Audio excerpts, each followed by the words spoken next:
할렐루야. 10월 8일 금요일입니다. 욥기 4장 뒷부분 12절부터 21절까지 말씀을 먼저 읽겠습니다. 어떤 말씀이 내게 가만히 이르고 그 가느다란 소리가 내 귀에 들렸었나니 사람이 깊이 잠들 즈음 내가 그 밤에 본 환상으로 말미암아 생각이 번거로울 때에 두려움과 떨림이 내게 이르러서 모든 뼈마디가 흔들렸느니라. 그때에 영이 내 앞으로 지나매 내 몸에 털이 쭈뼛하였느니라. 그 영이 서 있는데 나는 그 형상을 알아보지는 못하여도 오직 한 형상이 내 눈앞에 있었느니라. 그때 내가 조용한 중에 한 목소리를 들으니 사람이 어찌 하나님보다 의롭겠느냐? 사람이 어찌 그 창조하신 이보다 깨끗하겠느냐? 하나님은 그의 종이라도 그대로 믿지 아니하시며 그의 천사라도 미련하다 하시나니 하물며 흙집에 살며 티끌로 털을 삼고 하루사루 앞에서라도 무너질 자이겠느냐. 아침과 저녁 사이에 부스러져 가루가 되며 영원히 사라지되 기억하는 자가 없으리라. 장막줄이 그들에게서 뽑히지 아니하겠느냐. 그들은 지혜가 없이 죽느니라. 아멘. 계속되는 욥의 친구 엘리바스의 말입니다. 특이한 것은 오늘 엘리바스가 말을 할 때는 자신의 말에 좀 더 무게를 실기 위해서 자신의 말에는 신적 권위가 있음을 알려주기 위해서 자신이 개인적으로 체험한 것들에 대한 이야기를 해주고 있습니다. 인생을 살면서 오랜 기간 나이 먹으면서 반복적으로 그 경험이 쌓여서 그런 어떤 개인적인 지혜를 말씀드리는 것이 아니고요. 영적인 체험을 말하고 있는 것입니다. 자, 내가 너를 만나기 전에 이런 체험을 한 적이 있었다. 그날 밤에 뭔가 내가 쉽게 잠을 이루지 못하고 있을 때, 그러니까 내가 잠든 상황인지 깨어있는 상황인지 좀 불분명할 때, 그때 내가 환상으로 한 영을 보았다. 그 영이 이렇게 나타나서 내 앞을 지나가는데 내 온몸에 소름이 돋고 내 털이 쭈삣하기까지 했었다. 그 형상을 내가 정확히 분별하여 볼 수는 없었지만 뭔가 한 형상이 내 앞에 있었던 것만은 틀림없었다. 그리고 잠시 후에 그 형상으로부터 그 한 영으로부터 음성이 들렸다. 지금부터 그 음성을 들려줄 테니까 잘 들어보아라 라고 말하면서 17절 이하의 말씀을 전해주고 있는 것이죠. 그 내용은 이렇습니다. 사람이 어찌 하나님보다 의롭겠느냐? 사람이 어찌 그 창조하신 이보다 깨끗하겠느냐? 두 의문문이죠. 사람이 어찌 이러이러하겠느냐라는 형태를 띠고 있는 두 문장입니다. 이 물음의 답은 아니오입니다. 사람이 어찌 하나님보다 의롭겠느냐? 그럴 수 없다. 사람이 어찌 그 창조하신 이보다 깨끗하겠느냐? 그럴 수 없다. 자, 근본적으로 지금 엘리바스에게 나타났던 한 영, 그래서 엘리바스가 지금 그것으로부터 듣고 욥에게 전달하고 있는 이 내용은 주로 인간의 한계에 대해서 말씀하고 있습니다. 어쩔 수 없는 인간의 한계, 인간 스스로의 의지만으로는 뛰어넘을 수 없는 그런 한계, 그 한계 속에는 시간의 한계라는 것도 있고요, 생명의 한계라는 것도 있고요, 그리고 그 한계 때문에 발생되는 수없이 많은 여러 가지 한계들이 존재합니다. 우리 인간이 하나님께 지혜를 얻기도 하지만 우리가 지혜롭다라고 말하기에는 우리 인간의 수명이 너무나 짧아요.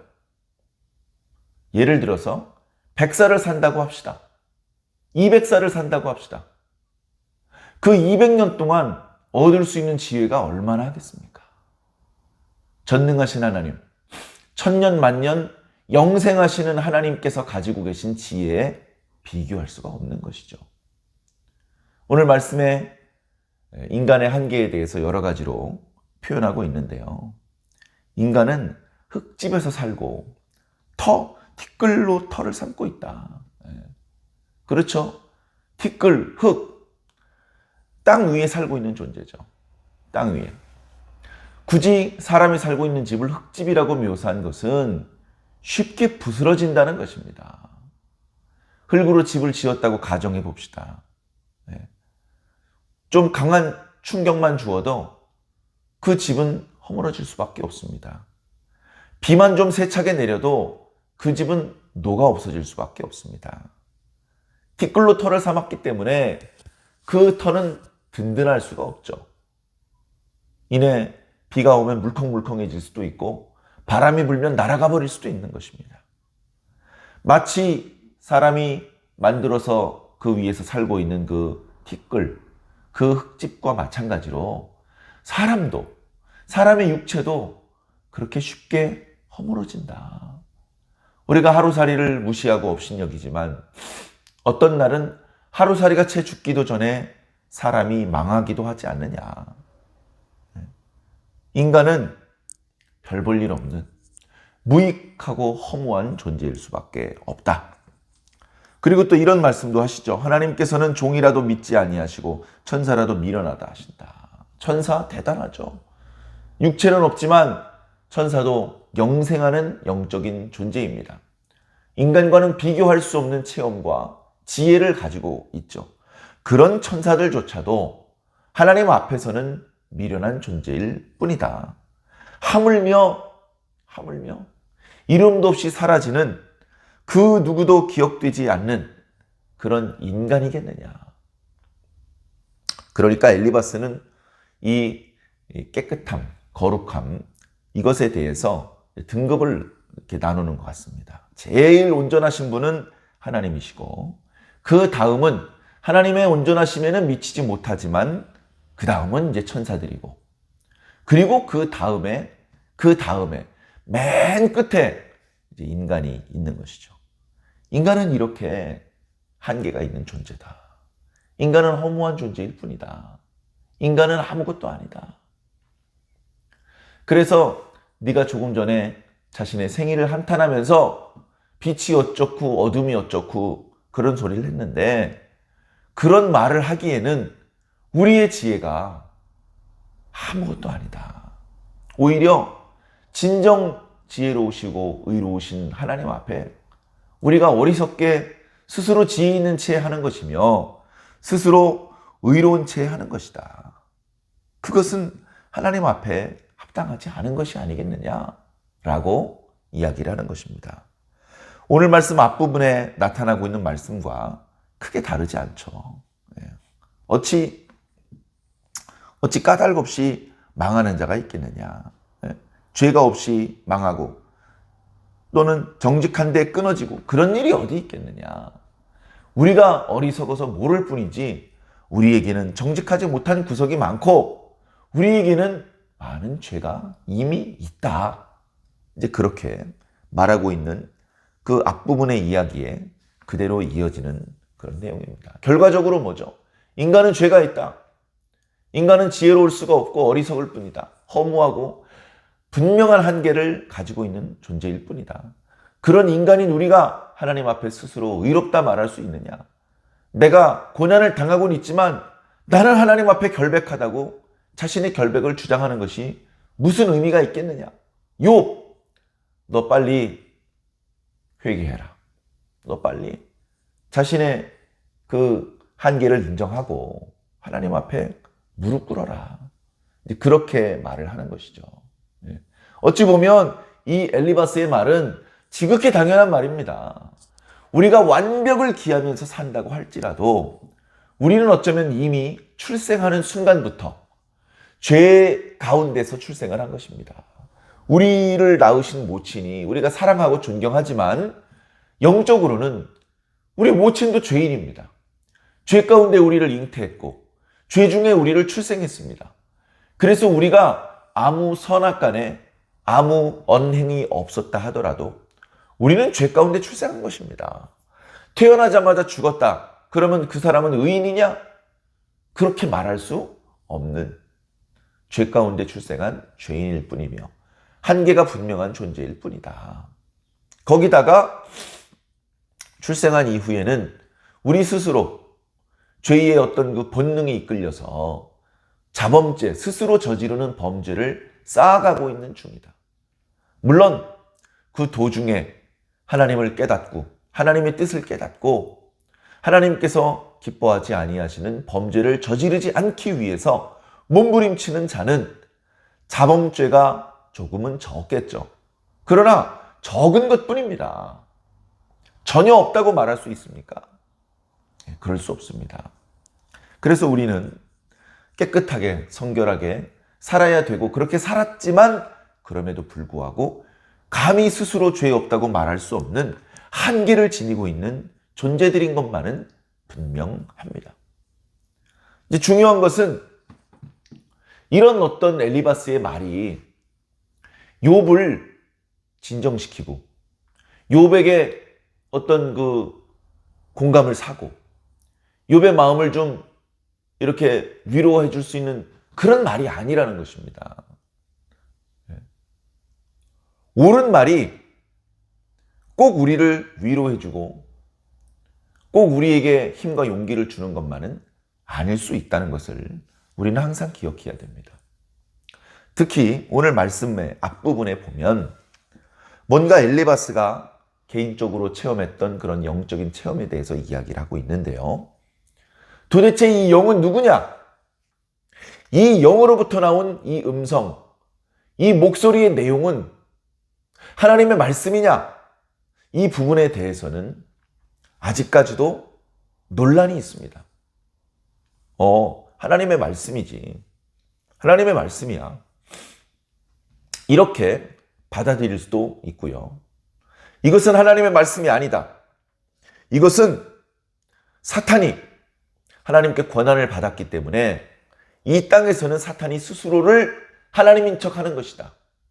사탄은 충분히 그렇게 할 수 있는 능력이 있다. 그래서 마치 하나님이 나타나는 것처럼 나타나서 하나님이 말씀하시는 것처럼 말하고 있는 것이다. 그 말의 내용도 하나님께서 직접 말씀하시는 것 같지 않다. 뭔가 사람이 어찌 나보다 의롭겠느냐 이렇게 말씀하지 않으셨고 사람이 어찌 하나님보다 의롭겠느냐라고 말씀하셨다. 그리고 그 말의 내용이 뭔가 욥을 굴복시키고 결국은 욥이 하나님을 원망할 수밖에 없도록 그렇게 몰고 가는 그런 말씀이다. 이것은 사탄이 한 말이고 그 존재가 사탄인지 아닌지 분별하기 어려운 엘리바스는 그 내용이 타당하다고 생각했기 때문에 이것이 하나님의 음성이다. 그렇게 생각을 했고 욥 앞에서 말하고 있는 것뿐이다. 결코 이것은 하나님의 말씀이 아니다. 이제 그렇게 생각하는 분들도 많이 있습니다. 저도 이 말씀의 내용을 하나님의 말씀이다라고 그렇게 느껴지지는 않습니다. 하나님의 영인지 또 마귀의 영인지 그것을 분별할 수 있는 그런 능력은 우리 인간에게 가지기 어려운 능력입니다. 우리 인간이 볼 때는 영적인 존재, 초자연적인 존재는 다 하나님같이 느껴질 수밖에 없는 것이죠. 마귀가 인간 앞에 나타날 때 시커먼 옷을 입고 아주 기괴한 소리를 내면서 아주 비웃듯이 그렇게 말하지 않습니다. 하나님인 것처럼, 하나님보다 더 하나님인 것처럼, 천사보다 더 천사인 것처럼 그렇게 나타나고 그렇게 말합니다. 영적인 깊이가 없다면, 그동안 하나님께서 주셨던 말씀의 정립이 없고 분별력이 없다면 그냥 그대로 속아 넘어갈 수밖에 없는 것입니다. 오늘날에도 많은 사람들이 꿈 이야기를 합니다. 꿈에 이런 꿈을 꾸었어. 이건 개꿈이 아니야. 너무나 선명하게 지금도 기억이 나. 그리고 그 꿈의 내용이 뭔가 분명한 하나님의 메시지를 말씀하시는 것 같아. 이제 이런 이야기를 하는 그런 경우들이 종종 있습니다. 그 꿈이 하나님께서 주신 꿈일 수도 있고요. 사탄이 주는 꿈일 수도 있습니다. 둘 다 영적이고 둘 다 마치 하나님께서 주신 것 같은 그런 꿈들입니다. 그래서 그런 꿈을 꾼 사람들은 뭔가 크게 뭔가 하나 잡은 것처럼 그렇게 이야기를 하고, 그런 꿈을 직접 꾸지 않고 들은 사람은 뭔가 또 대단한 일이 뭐 하나 있었나 보다 하고 그걸 대단스럽게 생각하기도 합니다. 그러나 이미 모세오경에 모세를 통해서도 말씀해 주셨고 성경 곳곳에서 말씀해 주셨던 것처럼 우리는 하나님께 꿈을 청구하면 안 됩니다. 꿈을 보여주시옵소서, 환상을 보여주시옵소서, 이런 것들을 기도하면 안 됩니다. 우리가 기도하지 않아도 필요하시면 하나님께서 보여주실 것입니다. 그런데 하나님의 의지와 상관없이 내가 바란다고 하나님께서 보여주시고 그렇게 되는 것이 아니죠. 예전에 요셉이 꿈을 꾸었던 이야기들을 잘 아실 줄로 믿습니다. 요셉이 꿈을 꾸었죠. 그 꿈은 하나님께서 보여주신 꿈이었습니다. 그런데 그렇게 꿈을 꾸는 일하고 꿈을 해석하는 거하고 또 전혀 다른 이야기입니다. 보통 꿈을 꾸면 그 꿈의 의미를 정확히 알지 못합니다. 그러니까 그 꿈을 다른 사람한테 이야기를 하면서 어떤 의미인지 이렇게 좀 가르쳐 달라고 말을 하죠. 그런데 요셉과 같은 경우는 특별히 하나님께 꿈을 해몽할 수 있고 그런 어떤 민첩의 은사를 받았기 때문에 그 꿈을 해석을 했습니다. 바로가 꾸었던 꿈을 이제 요셉이 해석할 수도 있었죠. 그건 하나님의 은사고 성령님의 은혜를 통해서 그렇게 해석을 한 것입니다. 다시 말해서 꿈보다 중요한 것은 해석이라는 것입니다. 꿈은 아무나 다 꿉니다. 근데 그 꿈의 의미를 정확히 알아내는 것은 모든 사람에게 허락된 것이 아닙니다. 그래서 우리는 꿈을 사모하기보다는 하나님의 뜻을 사모해야 됩니다. 꿈으로도 주실 수 있고 큐티를 하다가 기도하다가 찬송을 부르다가 설교 말씀을 듣다가 하나님의 어떤 메시지를 들을 수 있습니다. 그것이 꼭 꿈이어야 되는 것은 아닙니다. 꿈으로 받은 것은 더 정확한 것이고 꿈으로 받은 것은 더 분명한 것이고 결코 그렇지 않습니다. 우리는 꿈을 의지하고 꿈에 매달리기보다 하나님의 뜻에 우리들의 마음을 집중해야 됩니다. 하나님 기왕이면 꿈으로 좀 주시지. 이런 어리석은 생각은 버리시기를 바랍니다. 자, 그렇다면 지금 엘리바스가 욥을 위로한다면서 꺼낸 이 이야기들은 결국은 욥을 위로한다기보다는 욥을 책망하고 욥 앞에서 선생인 것처럼 가르치려고 드는 그런 빗나간 모습이라고 볼 수밖에 없는 것이죠. 무엇을 체험하고 그것을 말하기에 앞서서 하나님의 뜻이 무엇인지 구하시고 그 하나님의 뜻대로 생각하고 말할 수 있는 저와 여러분들이 꼭 되기를 주님 이름으로 간절히 축원합니다.